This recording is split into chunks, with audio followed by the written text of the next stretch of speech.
أعوذ بالله من الشيطان الرجيم. بسم الله الرحمن الرحيم. اللهم صل على محمد وآل محمد وعجل فرجهم.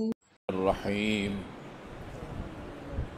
الحمد لله الذي لا يبلغ مدحته القائلون ولا يحصي نعماءه العادون،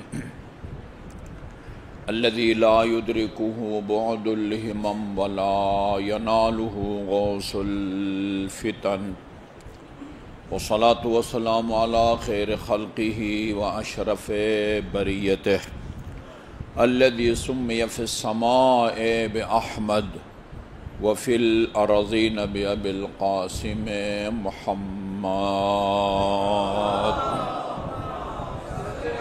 اللهم صل على محمد وآل محمد وعلى أهل بيته الطيبين الطاهرين الذين أذهب الله عنهم الرجس وطهرهم تطهيرا. اللهم صل على محمد واللعن الأبدي على أعدائهم أجمعين. أما بعد، فقال الله الحكيم بسم الله الرحمن الرحيم: إن تجتنبوا كبائر ما تنهون عنه يكفر الله عن سيئاتكم. درود بھیجئے محمد وآل محمد پر. اللہم صلی علی محمد وآل محمد. مومنین کرام، یقیناً آپ خواتین و حضرات کو یاد ہے میں نے گزشتہ جمعہ کے پہلے خطبے میں بعض گناہان کبیرہ کو بیان کیا تھا اور اسی آیہ کریمہ کی تلاوت کی تھی جس میں اللہ تعالیٰ نے فرمایا ہے: ان تجتنبوا کبائر ما تنہون عنہ، اگر تم ان گناہان کبیرہ سے بچو کہ جن سے تمہیں روکا گیا ہے، یکفر اللہ عن سیئاتکم، گناہ کبیرہ سے بچنے کے نتیجے میں دوسرے جو چھوٹے موٹے گناہ ہیں ان کو اللہ تعالیٰ خود بخود بخش دیتا ہے. یعنی آپ ان سے توبہ نہ بھی کریں، گناہ کبیرہ سے بچنے کے نتیجے میں اللہ گناہ صغیرہ معاف کر دیتا ہے. یعنی بیک وقت جہاں انسان گناہ کبیرہ کے عذاب سے بچتا ہے، وہاں گناہ کبیرہ کے بچنے کے نتیجے میں اور اس کی برکت سے دوسرے گناہوں کو بھی اللہ تعالیٰ معاف فرماتا ہے. لہذا وہ گناہان کبیرہ کہ جن کے نتیجے میں انسان فاسق ہو جاتا ہے اور کوئی بھی ایسا کام نہیں کر سکتا کہ جس میں عادل ہونا شرط ہے، وہ نہیں کر سکتا. کسی اسلامی عدالت میں جا کے وہ گواہ نہیں بن سکتا. وہ اگر کسی خاتون کو طلاق دی جا رہی ہو تو وہ اس کا گواہ نہیں بن سکتا. حتیٰ یہی چاند جتنے طریقوں سے چاند ثابت ہوتا ہے، چاند 4 طریقوں سے ثابت ہوتا ہے. ان میں سے ایک طریقہ یہ ہے کہ 2 عادل گواہ آپ کے پاس گواہی دیں کہ ہم نے چاند کو دیکھا ہے. البتہ دونوں اس کے لوکیشن کے بارے میں، چاند کی خصوصیات کے بارے میں ان کے بیان میں کوئی تضاد یا اختلاف نہ پائے جاتے. دونوں کہیں کہ بھئی اس طرح تھا، ایک کہے کہ یوں تھا، دوسرا کہے یوں تھا، وہ ان کی گواہی قبول نہیں ہوتی ہے. ایک کہے کہ میں نے اس طرح دیکھا، دوسرا کہے اس جگہ دیکھا ہے. جگہ، اس کی کیفیت، سب ان کے بیانات میں ہم آہنگی پائی جاتی ہوں. لہذا گناہان کبیرہ کا علم ہونا چاہیے تاکہ بندہ اس کی سزا سے بھی بچے اور گناہ بھی بخشے جائیں. میرے خیال میں ہم نے 16 گناہوں کو بیان کیا تھا. آخری گناہ جس کو بیان کیا تھا وہ جھوٹی قسم کھانا، خدا کی جھوٹی قسم کھانا. جیسے واللہ باللہ تاللہ، یہ خدا کی قسمیں ہیں، جھوٹی قسم کھانا. اور یہ بھی بتایا تھا جھوٹی قسم کے نتیجے میں جس طرح ظلم کا ظالم کو خدا مرنے سے پہلے سزا دیتا ہے، قطع رحم کرنے والے کو مرنے سے پہلے سزا دیتا ہے، اسی طرح جھوٹی قسم کھانے والے کو بھی اللہ مرنے سے پہلے اسی دنیا میں سزا دیتا ہے۔ الیمین الکاذبہ، جھوٹی قسم کھانے والا۔ نمبر 17، بغیر کسی یقین کے اور مستند دلیل کے بات کرنا۔ یہ بہت سارے گناہان کبیرہ ایسا ہے کہ جس کو کبیرہ کیا صغیرہ بھی نہیں سمجھا جاتا، یہ اتنے عام ہیں۔ جو بات کہیں سے سنی، اکثر یہ لوگ پوچھتے ہیں سوشل میڈیا پر اس کو شیئر کر دیا۔ ایک بات کرنا خصوصاً جس کا تعلق دین سے ہے، عقائد سے ہے، اخلاقیات سے ہے، فقہی احکام سے ہے، بغیر کسی دلیل کے، بغیر اس کے کہ اس نے کسی مجتہد کے رسالے میں فتویٰ کے طور پر دیکھا ہو، بغیر اس کے کہ وہ کسی امام معصوم کی مستند روایات میں اس نے دیکھی ہو، ایسی سنی بات جو ہے وہ لوگوں کے سامنے بیان کر دیں، یہ گناہ کبیرہ ہے۔ بلکہ معصوم کا فرمان یہ ہے کہ من الکذب، جھوٹ کے زمرے میں آتا ہے یہ کہ جو سنو اس کو آگے بیان کر دو، یہ بھی من جملہ جھوٹی باتوں میں شمار ہوتا ہے۔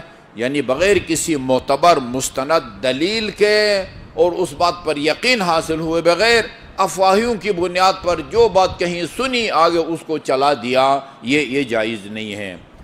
18واں گناہ جو ہے وہ جان بوجھ کے نماز نہ پڑھنا گناہ کبیرہ ہے، جان بوجھ کے روزہ نہ رکھنا گناہ، یعنی واجبات کو، فرائض کو ترک کرنا گناہ کبیرہ ہے۔ وہ واجب نماز کی صورت میں ہو، روزہ کی صورت میں ہو، حج کی صورت میں ہو۔ مثال دی ہے حجاب، بے حجاب، پردہ نہ کرنا گناہ کبیرہ ہے۔ پردہ نہ کرنا، پردہ نہ کرنے والے کی بھی کئی قسمیں یا کیٹیگریز ہیں۔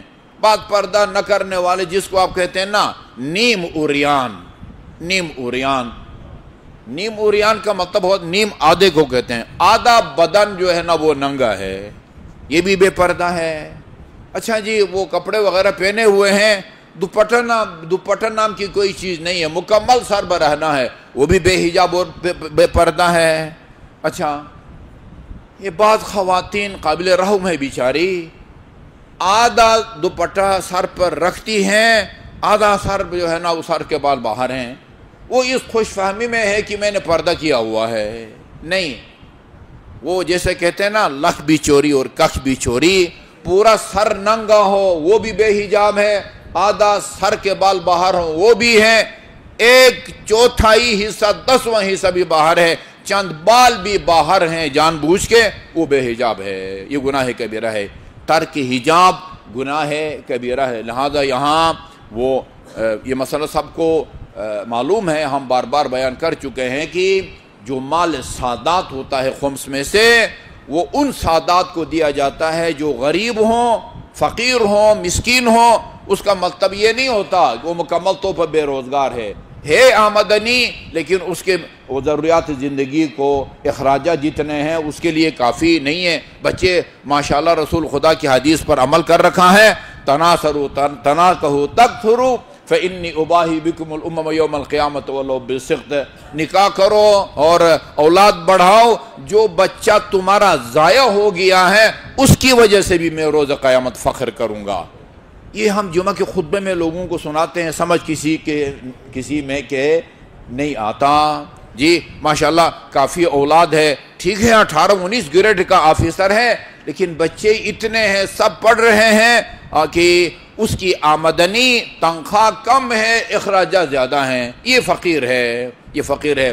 فقیر ہو، نماز روزے کا پابند ہو، خاتون ہو تو وہ باحجاب ہو۔ ہم نے جو فارم چھاپا ہوا ہے اس میں جہاں عالم دین کی تصدیق ہوتی ہے اس میں یہ لکھا ہوا ہے کہ میں تصدیق کرتا ہوں کہ یہ سائل یا سائلہ یا جو ہے نا وہ شریعت کی پابند ہے، بریکٹ میں صوم و صلاۃ کی پابندی ہے، خاتون ہے تو وہ باحجاب ہے۔ ٹیلی فون نمبر بھی وہاں وہ تصدیق کرنے والے عالم دین کا ہوتا ہے، پھر میں اس کو فون بھی کرتا ہوں کہ یہ کس حد تک ان کو جانتے ہیں نماز وغیرہ۔ اکثر کہتے ہیں کہ بھئی غریب تو ہے لیکن نماز وغیرہ کے بارے میں پتہ نہیں ہے، پتہ نہیں تو آپ نے تصدیق کیوں کی ہے؟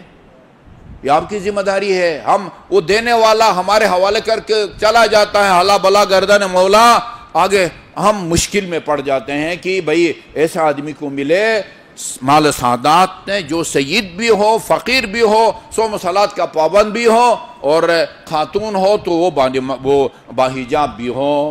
ایسے کیس سامنے آئے ہیں کہ بعض اوقات ہم ان کو بلا کے انٹرویو لیتے تھے. میں خود ایک اور ٹیرسٹ تھی، 30-35 سالہ خاتون ہے. جب اسے پوچھا میں نے کہ آپ نماز پابندی سے پڑھتی ہیں یا کبھی کبھی چھوٹ جاتی ہے، کہا آغا جی میں بھی سورہ یاد کر رہی ہوں.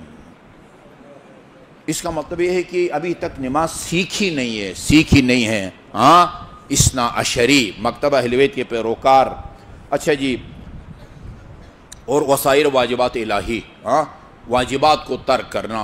جو کام شریعت میں واجب ہے اس کو ترک کرنا گناہ کبیرہ ہے، اور اس کو ترک کرنے والا وہ فاسق ہے. کوئی ایسا کام نہیں کر سکتا کہ جس میں عادل ہونا شرط ہو.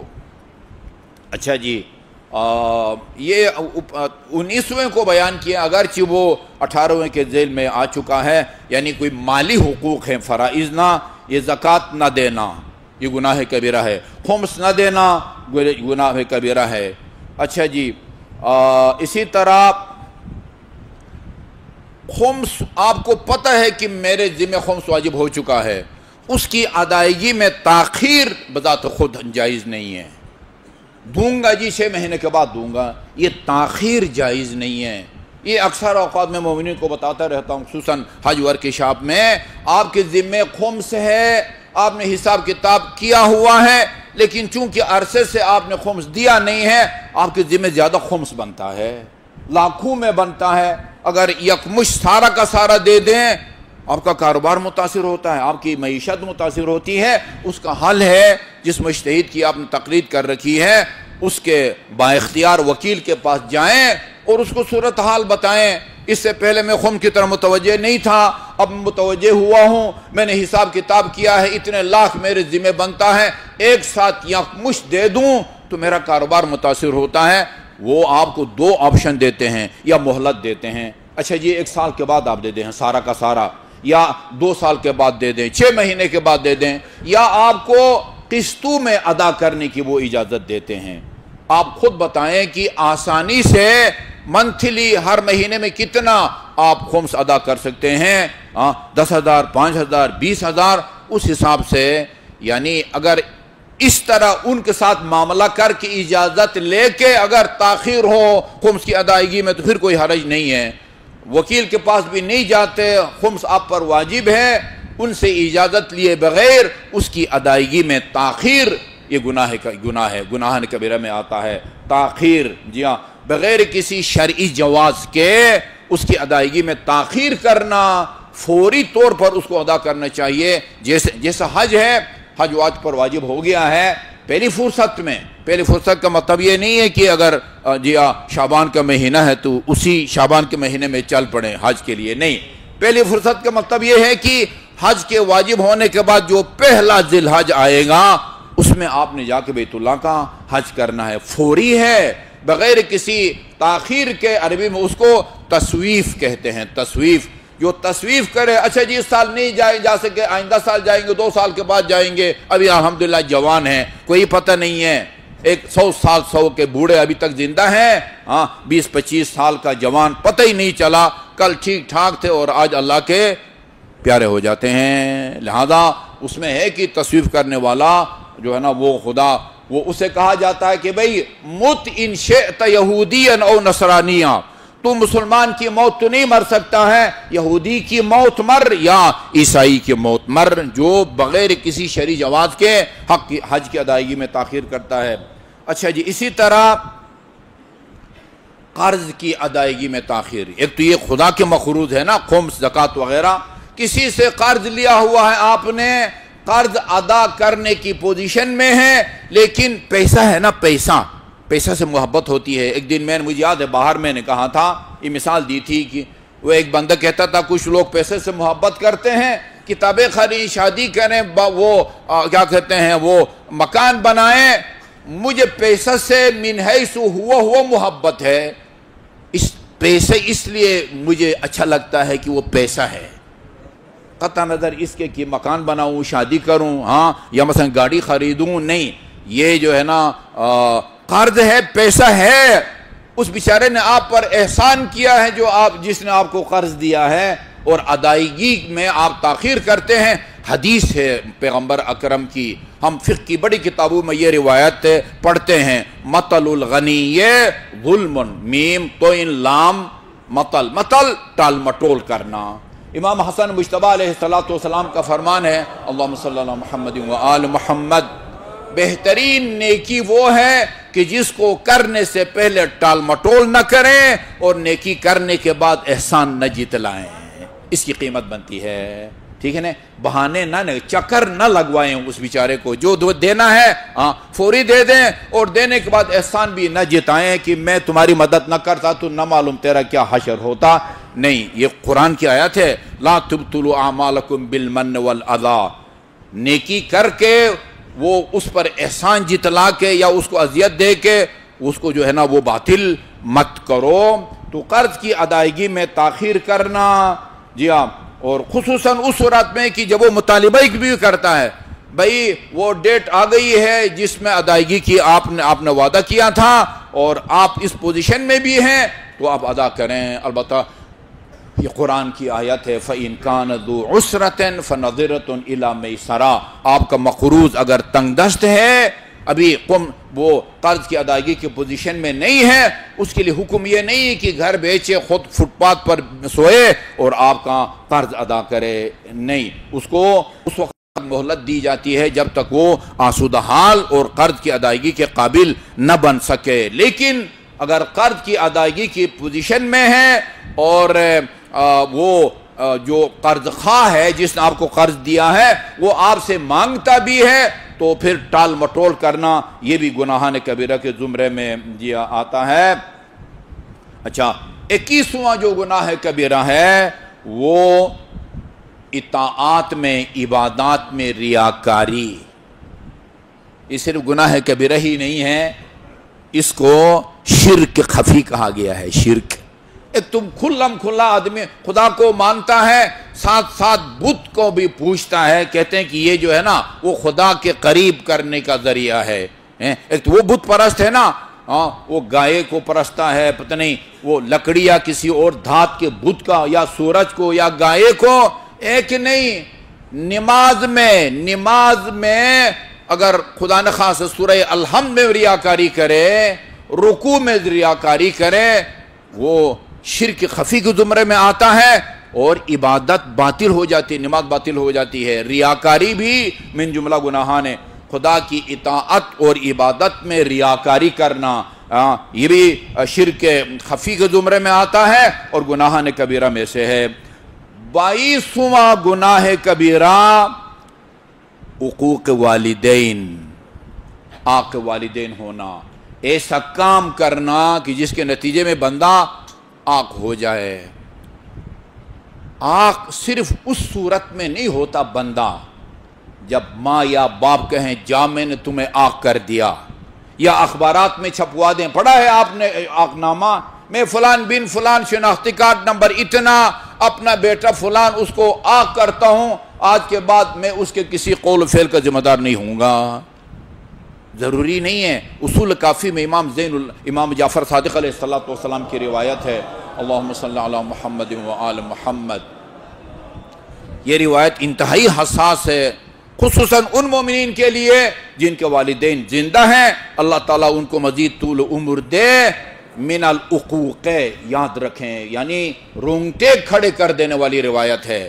من العقوق ان تنظر الیہما بنظر حاد وہما ظالمان، کسی وجہ سے اگر تمہارے والدین تمہارے اوپر زیادتی کر رہے ہوں، ظالمان ظلم کر رہے ہوں، اور ان کے ظلم کے رد عمل کی طور پر تم ان کی طرف تند اور تیز نگاہ سے، غضب کی نگاہ سے دیکھیں، وہ کچھ بھی نہ کہیں زبان سے، تم خود بخود آنکھ ہو جاتے ہو۔ من العقوق ان تنظر الیہما بنظر حاد، لہذا ہے بلا وجہ تمہیں مارے نا، تم ان کے لیے کہو کہ خدا آپ کو بخشے۔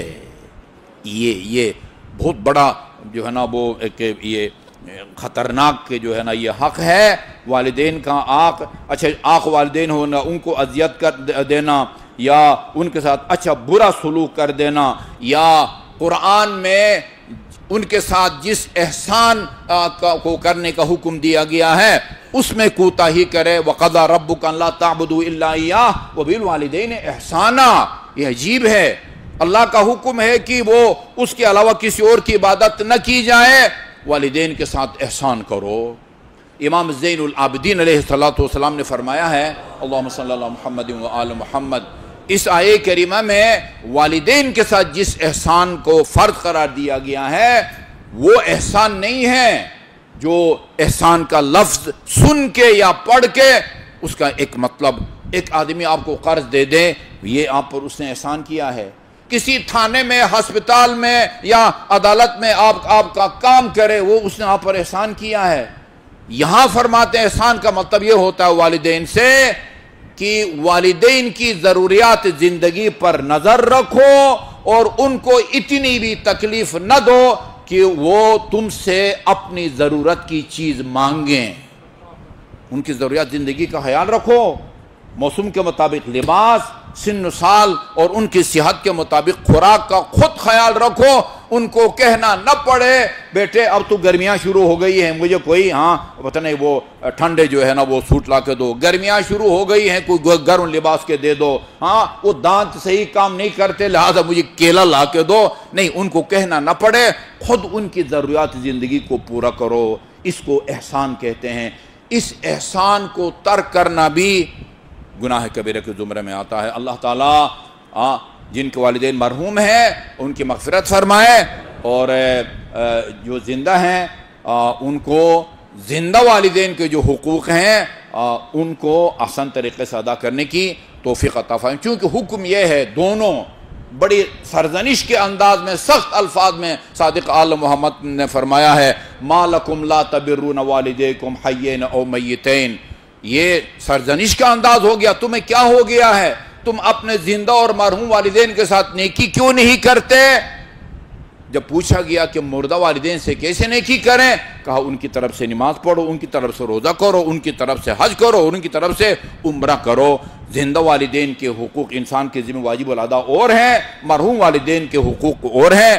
اللہ تعالیٰ دونوں قسم کے والدین کے حقوق کو ادا کرنے کی مومنین کو توفیق عطا فرمائے۔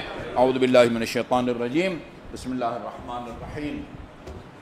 والعصر ان الانسان لفی خسر الا الذین آمنوا وعملوا الصالحات وتواصوا بالحق وتواصوا بالصبر۔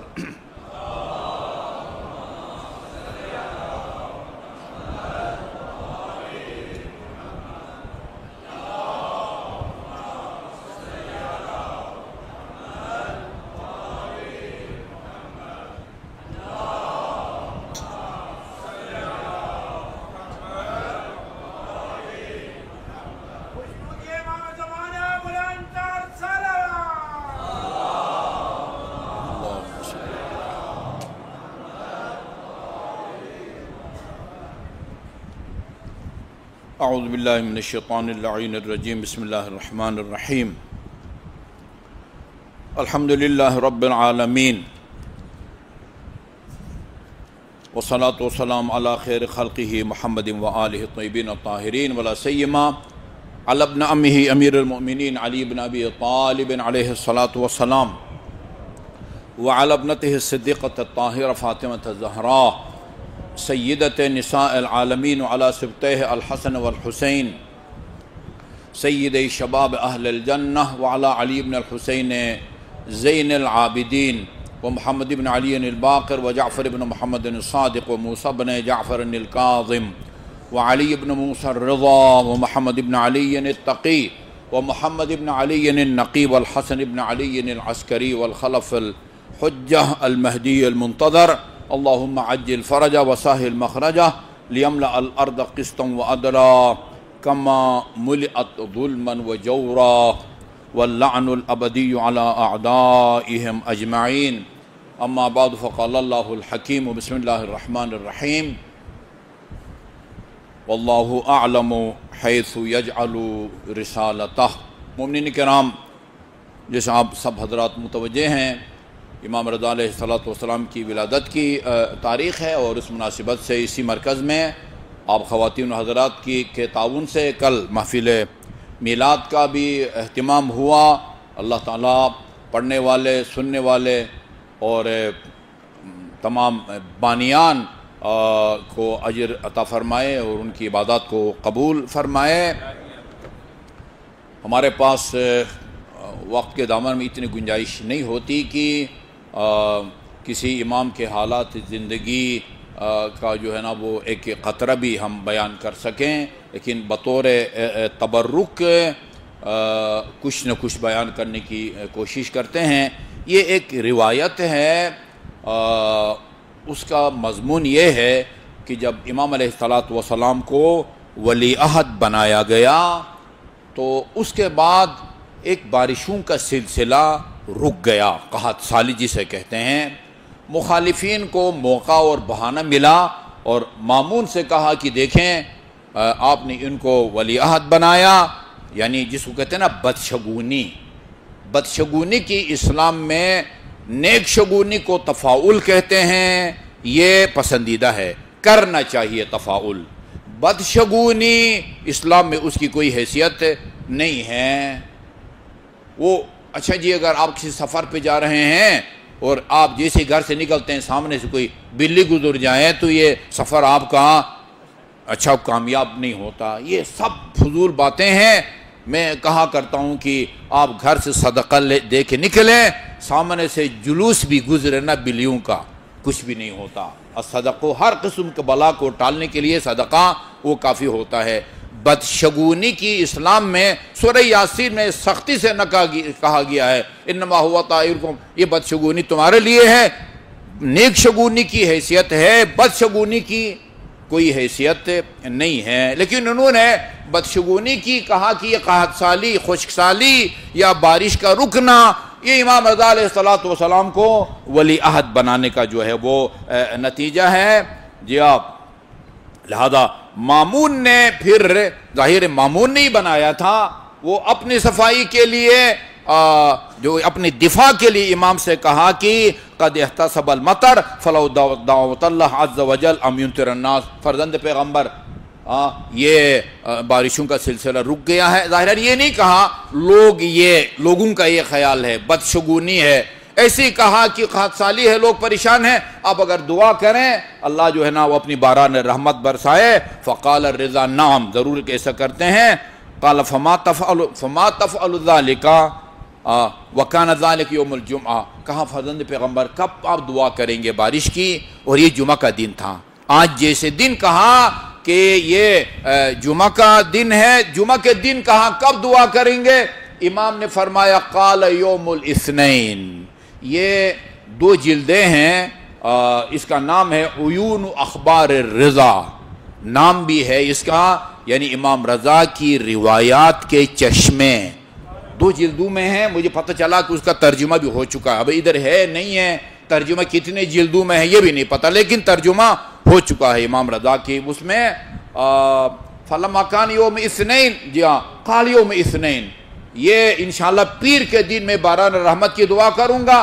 فإن رسول اللہ، وہ تمہاری درخواست سے پہلے کل مجھے میرے جد نے خواب میں بتایا ہے کہ کب تم نے دعا کرنی ہے۔ یہ فإن رسول اللہ اتانی البارحہ فی منامی، بارحہ گزشتہ رات کو کہتے ہیں، گزشتہ رات رسول خدا تشریف لائے میرے پاس اور مجھے بتایا ہے۔ ومعہ امیر المؤمنین، اکیلے بھی نہیں تھے، وہ علی امیر المومنین رسول خدا کے ساتھ تھے جی۔ وقال یا بنی انتظر یوم الاثنین، بیٹے پیر کے دن کا جو ہے نا وہ انتظار کرو جی ہاں۔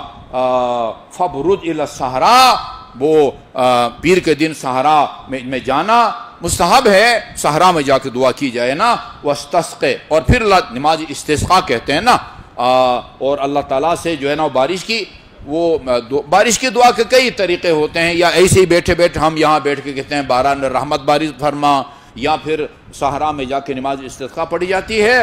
فإن اللہ سیسقیہم، اور انشاءاللہ تمہاری دعا کے نتیجے میں یا نماز استسقاء کے نتیجے میں اللہ انہیں وہ سیراب فرمائے گا۔ اور وَأَخْبَرَهُمْ بِمَا يُرِيدُ اللَّهُ مِمَّا لَا يَعْلَمُونَ حَالَهُ لِيَزْدَادَ عِلْمًا فَضِلًا. اور یہ کہ امام نے بڑی باریک بینی سے بتایا کس طرح کی بارش ہوگی تاکہ لوگ آپ کے مقام و منزلت اور علم کی گہرائی کا اندازہ لگا سکیں. پہلے بتا دیا جب وہ اس کا پیر کا دن آیا آپ صحرا کی طرف نکلے اور لوگ بھی آپ کے ساتھ ساتھ نکلے. ممبر افروز رونق افروز ممبر ہوئے اور یوں دعا کی اللہم یا رب انت عظمت حقنا اہل البیت. خدایا تو نے ہم اہل بیت کے حق کو عظمت بخشی ہے. فتوسلوا بنا کما امرتا. اور تیرے حکم کی تعمیل کے طور پر لوگوں نے ہم کو اپنا وسیلہ بنایا ہے. یہ مامون نے مجھ سے درخواست کی ہے گویا مجھے وسیلہ بنایا ہے. وَأَمَّلُوا فَضْلَكَ وَرَحْمَتَكَ. اور یہ لوگ تیرے فضل اور رحمت کے لہذا دعا میں ہیں. سیدھے ہی جو ہے بغیر کسی تمہید کے یہ نہ کہو خدایا بیٹا دے. نہیں، پہلے خدا کی حمد ثنا کرو جی، پھر محمد اور آل محمد پر صلوات بھیجو، پھر اپنا مدعا پیش کرو، آخر میں پھر صلوات بھیجو، تب دعا جو ہے وہ نسخہ مکمل ہوگا. ٹھیک ہے جی. فارمولہ کما امرتا جی ہاں وَتَوَقَّهُ احسانک ونعمتک. لوگ تیرے احسانات اور نعمتوں کے منتظر ہیں. فَاسْقِهِمْ سَقْعًا نَافِعًا. مفید جو ہے نا باران رحمت ان پر برسا. روایت کا خاصہ طولانی ہے. اچھا جی، اور ساتھ ساتھ یہ بھی فرمایا کہ پالنے والے یہ بارش اس وقت برسا جب لوگ نماز سے فارغ ہو کے اپنے گھروں میں پہنچ جائیں. یہ فرمایا فَاسْقِهِمْ سَقْيًا نَافِعًا عَامًا. یہ اسلام آباد کی طرح نہ ہو ایک سیکٹر خالی خشک ہے تو دوسرے سیکٹر میں جو ہے نا وہ گولے پڑ رہے ہیں اور لوگوں کی گاڑیوں کے شیشے جو ہے نا وہ ٹوٹ رہے ہیں. عام ہونا چاہیے. ٹھیک ہے جی، عام سب پر بارش برسے. البتہ بعد انصرافہم من مشہدہم، یہاں اپنے اپنے گھروں میں لوٹنے کے بعد وہ مفارم. فواللہ الذی بعث محمدا بالحق نبیا. راوی کہتے ہیں میں قسم کھاتا ہوں اس ذات کی جس نے ان حضرت کو نبی برحق بنا کے بھیجا. لقد نسجت الریاح فی الہواء الغموم. موسم صاف ستھرا تھا، خشک موسم تھا. اب جو ترجمہ ہے نا وہ ہے ہواؤں نے بادل بننا شروع کر دیے. الفاظ یہ ہیں. نسج بننے کو کہتے ہیں. ہواؤں نے بادل جو ہے وہ بننا شروع کر دیے. وَأَرْعَدَتْ وَأَبْرَقَتْ. جی ہاں، اور پھر گرج چمچ کا سلسلہ شروع ہو گیا اور لوگ ادھر ادھر جو ہے نا بھاگنے لگے. فقال الرضا علی سلککم ایھا الناس فلیس ھذا الغی لکم.